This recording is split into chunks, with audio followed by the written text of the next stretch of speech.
Sheila aba ari mu cyumba ari kurira cyane, avuga ati Mana nakoze iki? Nacumuye iki koko?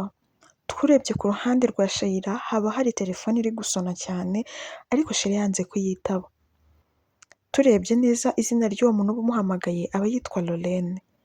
Tugategereza akayitaba tugaheba, Sheila arakomeza ararira cyane ararira.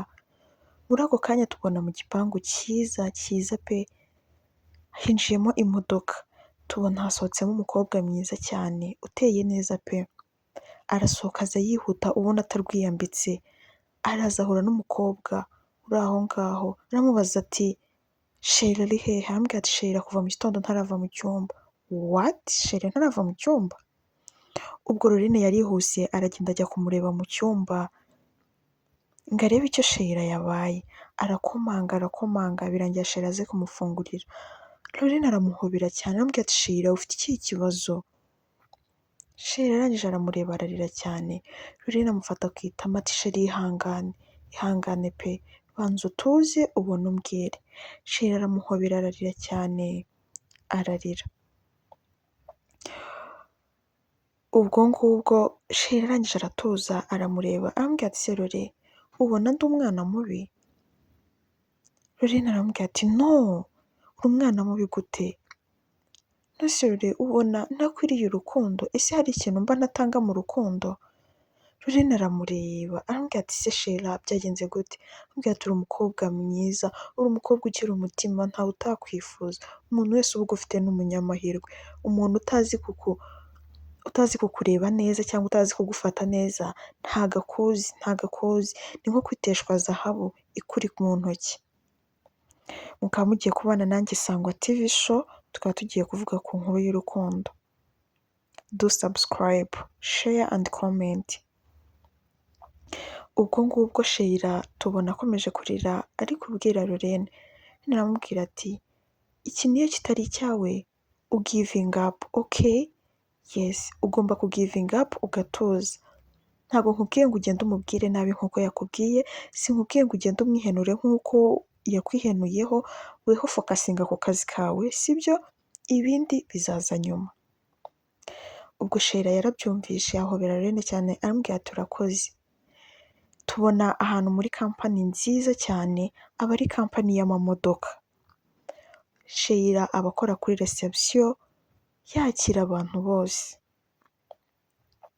Ubwo ngubwo muri ako kanya haza umuhungu mwiza cyane, mwiza. Uwo muhungu aba yitwa Shema, aba aje gukodesha imodoka.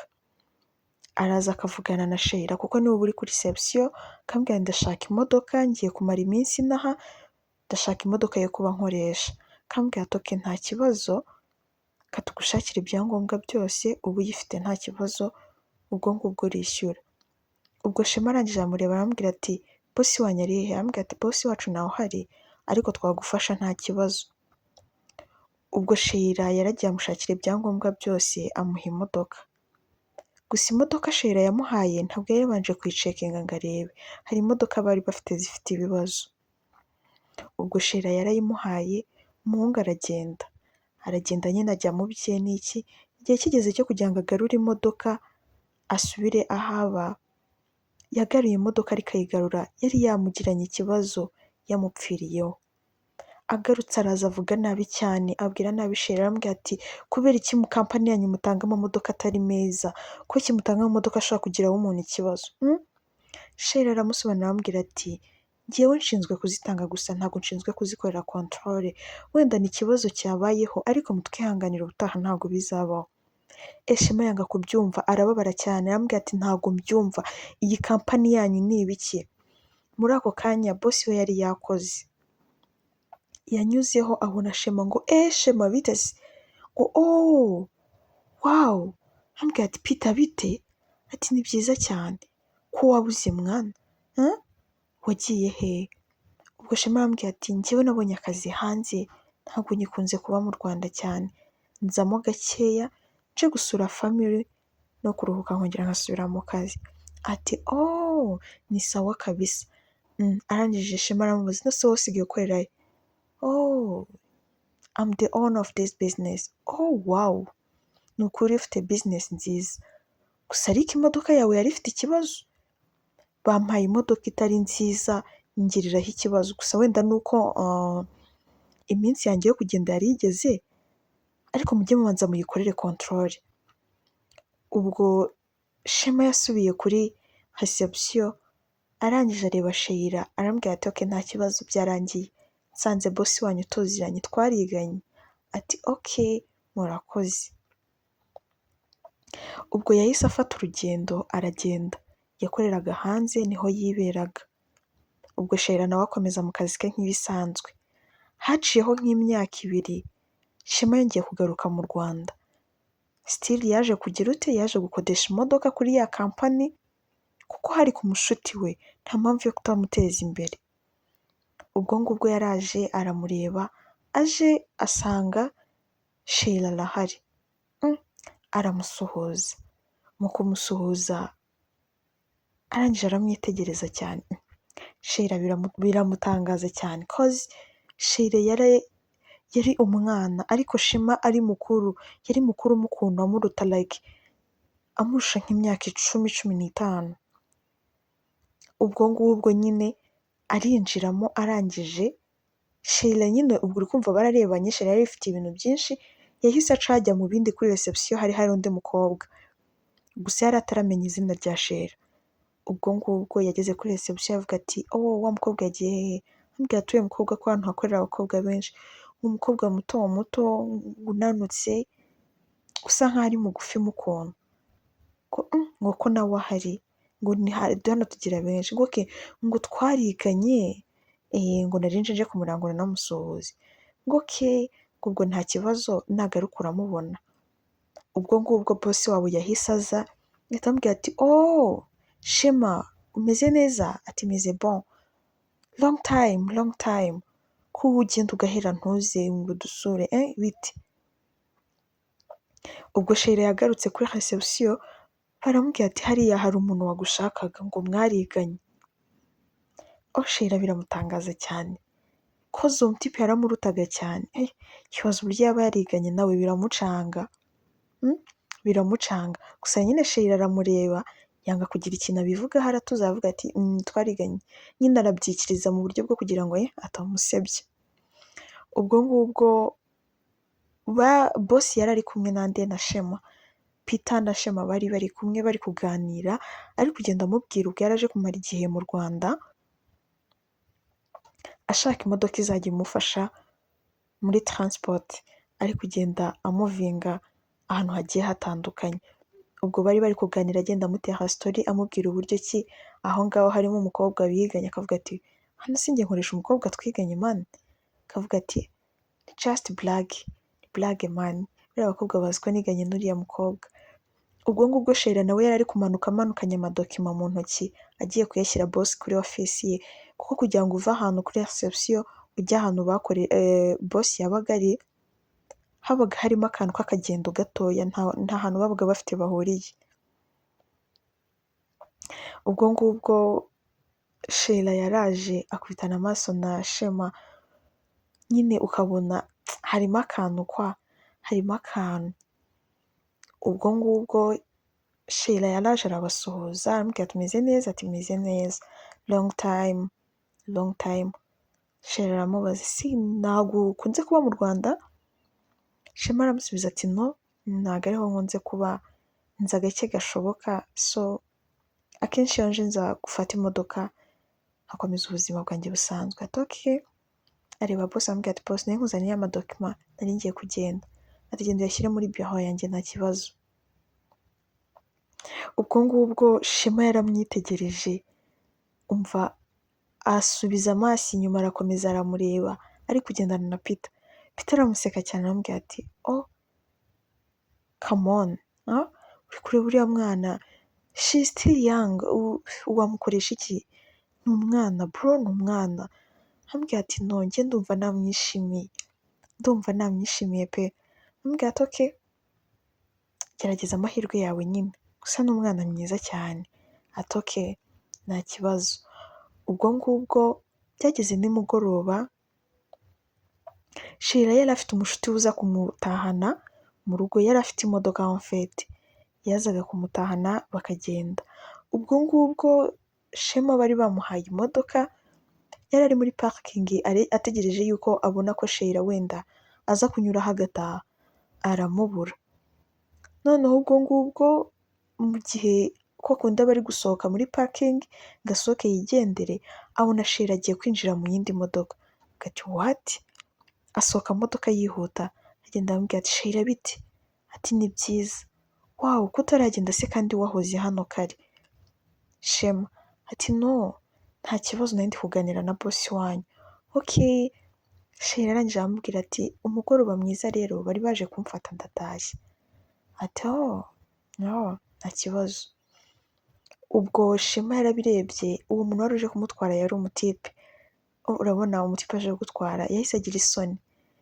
Yaravuye mu modoka asubira kuri reception, arangije aragenda areba nimero z'uwo mukobwa Sheila ko zabaga ziriho, buri wese habaga hariho agapapuro k'ifoto ye na nimero ze.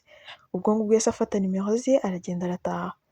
Byageze nka nijoro aramuhamagara, aramubwira ati Sheila bite? Sheila aramubwira ati ni byiza, umeze neza? Sheila yari umwana uvuga neza cyane, ari umukobwa mwiza. Ubwo ngubwo Sheila ntabwo yari ameze neza, muri icyo gihe yari akiri muri stress zo gushwana n'umukunzi we batameranye neza. Ubwo yaramwitabye aramubwira ati meze bon, meze neza? Aramubwira ati ko ntakumenye muri bande? Aramubwira ati sorry, ni Shema. Sheila biramutangaza cyane, avuga ati wow, Shema bite? Ko umpamagaye imodoka yagupfiriyeho? Shema aramubwira ati no, ntabwo ari imodoka yampfiriyeho. Sheila aramubwira ati wahuye n'ikihe kibazo none, byagenze gute? Ubwo nyine Sheila yari afite ubwoba yuko nanone Shema agarutse kubateza ingaru muri kampani. Gusa mu by'ukuri ntago aricyo cyari kimugendesheje. Ubwo ngubwo Sheila yaramusuhuje aramubwira ati uwakoze kumvugisha, hari utuntu nari ndi busy, ubwo tuzavugana ejo mu kazi uje kutureba nimba hari ikibazo cyabaye. Shema aramubwira mu kajwi kitonze, aramubwira ati Sheila nta kibazo na kimwe cyabaye pe. Ahubwo se ejo twazasangira lunch? Sheila aramubwira ati nta kibazo, nzareba ko ku kazi nta kazi kenshi kazaba gahari, ndebe ko namuvinga nkaza tugasangira nta kibazo. Ubwo ngubwo bahise bakupa bararyama, ariko Shema ubona ko bimushimishije cyane kuba avugishije Sheila. Sheila okay, ntago byamukozeho cyane ku mutima kwa waracyifitiye ikibazo. Ubwo ngubwo mu gitondo mbere y'uko Sheila ajya mu kazi yabanzaga agaca muri gym. Aho muri gym ahantu yakundaga gukorera yaragiye asanga uwo munsi huzuye, harimo abantu benshi, hari muri weekend en fait. Ubwo ngubwo Sheila biba ngombwa ko afata gahunda akagenda akajya gukorera ku yindi gym. Ubwo ngubwo yaragiye ajya gukorera ku yindi gym ahandi hasanzwe, agiye mu gihe ari gukora gym ubona ababaye atishimye, amarira ari kwireka mu maso ariko akagerageza akayasubizayo, agakora gym yihuse cyane, ubona ko afite umujinya, ntago yishimye, byari bibabaje vraiment. Ubwo ngubwo aho ngaho yari ari gukorera gym na Shema yari yaje kuhakorera gym mu gitondo, ubona ko nawe atishimye, ntago ameze neza, ariko ntago yari ameze nk'uko Sheila ameze. Muri bose nta n'umwe wari wabonye undi, umwe ni nk'aho bari bateranye imigongo. Sheila yarangije gukora siporo, ntabwo yarebaga imbere n'inyuma, yahise yongera arisohokera aragenda. Shema akebutse abona Sheila amwirukanka inyuma, aramubwira ati Sheila bite? Aramubwira ati wow, Shema bite? Waje hano muri gym nawe? Ati ukunda gym? Ati yes, nanjye nkunda gym. Wow, ese urajya mu kazi ryari ubu se ukererwa? No, ntabwo nkererwa, ahubwo ubu ngubu ndi gutinda, ubu nakabaye nihuse nkagenda nkitegura nkajya mu kazi. Ubwo Shema aramubwira ati okay, reka nkudepose nkugeze mu rugo kugira ngo byihute. Ubwo Shema yaraje ahita amwinjiza mu modoka, aramujyana amugeza mu rugo aritunganya vuba vuba, ahita yongera amudepoza no ku kazi. Still Shema cyambaye nk'umuntu wagiye muri gym nyine, nta kintu yari yahinduyeho na gitoya. Ubwo ngubwo Sheila byaramushimishije cyane avuga ati wawu, yumvise bimukoze ku mutima kuba Shema amukoreye ibintu nk'ibyo. Ubwo yaje mu kazi yishimye, araza arakora nta kibazo, ariko ubona ko aracyakumbuye umukunzi we. Ntabwo mu kazi yari afite akazi kenshi, yafashe telefone arahamagara ati alo, halo, Lorraine bite? Ati ni byiza Sheila, umeze neza? Ati sha ntabwo meze neza, ariko mfite akabazo, wansanga ku kazi tukaganira? Lorraine aramubwira ati ndaje Sheri, ndaje, urabizi ko aho nkora naho ukorera atari kure, ndaje pe ndaje. Ubwo mu minota mikeya Lorraine yarihuse araza ajya kureba Sheila, yari umushuti we wa cyane. Aramubwira ati Sheri ufite ikihe kibazo? Ufite ikihe kibazo? Ubwo ngubwo arangije aramubwira ati Lorraine mfite ikibazo, ntabwo ndava muri ya ka yo kuba mbabaye, ariko hari umuntu hano wambwiye ngo tujye gusangira, none ndumva umutima wanjye ufite ubwoba Lorraine, bigenze gute? Lorraine yaramwegereye amufata mu ntoki aramubwira ati Sheri turi ku isi, sibyo turi ku isi, iyo ikintu kidashobotse urarekura, kandi iyo abantu baje bagusanga ugomba nawe kubasanga, ntabwo uba uzi icyo agiye kugukorera. Uwo muntu uguhamagaje ngo muganire maybe hari igihe mwakorana business, hari n'igihe mwavamo abashuti barenze cyane, so wikeka ko wenda ashaka kuba agiye kuguteta cyangwa agiye gukora iki. Humura bizagenda neza. Ubwo ngubwo Sheila yaratuje muri we, arangije areba Lorraine aramubwira ati urakoze cyane mushuti wa, urakoze cyane Sheri. Aramubwira ati okay rero reka nsubire mu kazi, hari utuntu nari nsigaje ntarakora, turaza kongera kuganira nimugoroba nintaha. Ati sawa Sheri, sawa akazi keza. Ubwo yaramusezeye aragenda. Saa sita zarageze nk'uko bisanzwe, Shema yahamagaye Sheila aramubwira ati Sheila bite? Naho Sheila ni byiza Shema, umeze neza? Ati yego meze neza. Ati naza kukureba? Aramubwira ati no it's okay, ntari bube wambwira ahantu uri, nafata akamoto nakwihuta. Ati no ntabwo ugomba gufata moto, kandi kameme hari imodoka, reka nze ngufate ku kazi. Sheila aramubwira ati no ntabwo ari ngombwa, reka ntege nta kibazo. Aramubwira ati no ahubwo sohoka ndi hanze tuvugane. Ubwo ngubwo Sheila byaramushimishije, yafashe akabage abwira mugenzi we aramubwira ati Sheri ngiye kurya ndagaruka mu kanya. Aramubwira ati sha ntaribi uze kunzanira take away. Aramubwira ati nta kibazo Sheri. Ubwo yarasohotse aragenda asanga Shema aparitse hanze yicara inyuma. Aramubwira ati ntungu no wicara imbere. Aramubwira ati no ntaribi nakwicara inyuma naho nta kibazo. Aramubwira ati no come on Sheila ngwino twicarane imbere. Ubwo Sheila arahajya aramusohoza, amuha ka kiss ku itama, aramubwira ati wiriwe? Ati niriwe neza. Ubwo ngubwo bagiye kurira ahantu mu ka resitora keza gatuje kameze neza cyane, ubona ko nta kajagari gahari. Baragenda bicara ahantu ku kabari ko hejuru, ahantu hatuje, ahantu baba babona view y'umujyi neza. Ubwo baricaye baratumiza ibiryo, batumiza icyo kunywa, baraganira. Shema akajya areba Sheila cyane, aramubwira ati Sheila uri mwiza. Sheila aramubwira ati bite ndi mwiza gute? Nta birenze biri aho, n'abandi bana bose ni beza nta kibazo. Ati no wowe urihariye. Aramubwira ati no nta birenze pe. Ubwo ngubwo barasangiye barishima cyane. Ubwo ngubwo Shema yatangiye gukinisha Sheila. Sheila asa nkaho afungutse, atangiye kwifunguramo gake gake, ukavuga ati wawu ni byiza noneho. Ubwo ngubwo Sheila yarishimye, arangije abwira Shema aramubwira ati urakoze cyane unkoreye umunsi. Shema arangije aramureba aramubwira ati ndakwishimiye kandi wakoze kuza ngo dusangire. Ubwo bararangije aramubwira ati ndepoza ku kazi rero, amasaha yagiye boss atazanyirukana. Ubwo yamujyanye ku kazi, Sheila yagiye mu kazi yishimye agakora neza, byageze nimugoroba yumva aracyashaka kureba Shema, yandikiye Shema aramubwira ati nanjye nakwishimiye, waza kuza nkagusezera mbere y'uko ntaha. Shema nawe byaramushimishije ntabwo yatinzemo, yaraje arambwira ati yesi ndahari uze undebe. Ubwo yaraje aje kumusezera, yinjiye mu modoka Shema ahita ayilokinga, arangije ahita amujyana arambwira ati ujyanye? No ngwino tugende nta kibazo. Ubwo Shema yamujyanye ahantu yabaga, ntabwo hari harenze, ni ahantu hato mu ma apartment ko n'ubundi yabaga ari bumare igihe gitoya akongera agasubira mu kazi.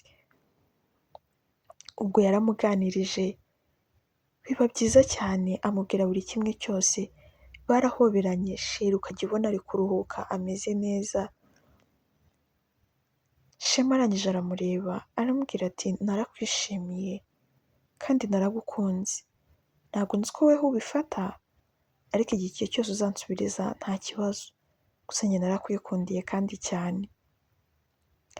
Ubwo sheri byaramurenze amarira atangira gutemba, biramunanira avuga ati no ntabwo bishoboka, uwankundiye iki, ndi mubi, ntacyo ndicyo, ntacyo nakugezaho, kubera iki? Shema aramwegera aramuhobera cyane aramubwira ati uri uw'agaciro, imbere y'abandi ushobora kuba uri mubi ariko imbere yanjye uri zahabu, uri zahabu wigira ikibazo. Ubwo sheri byaramucanze, yafashe bag asohoka yihuse ngo agende atege yitahire. Shema muramukurikira afata kontaki arihuta, aramukurura amushyira mu modoka aramubwira ati ngwino ngutahane.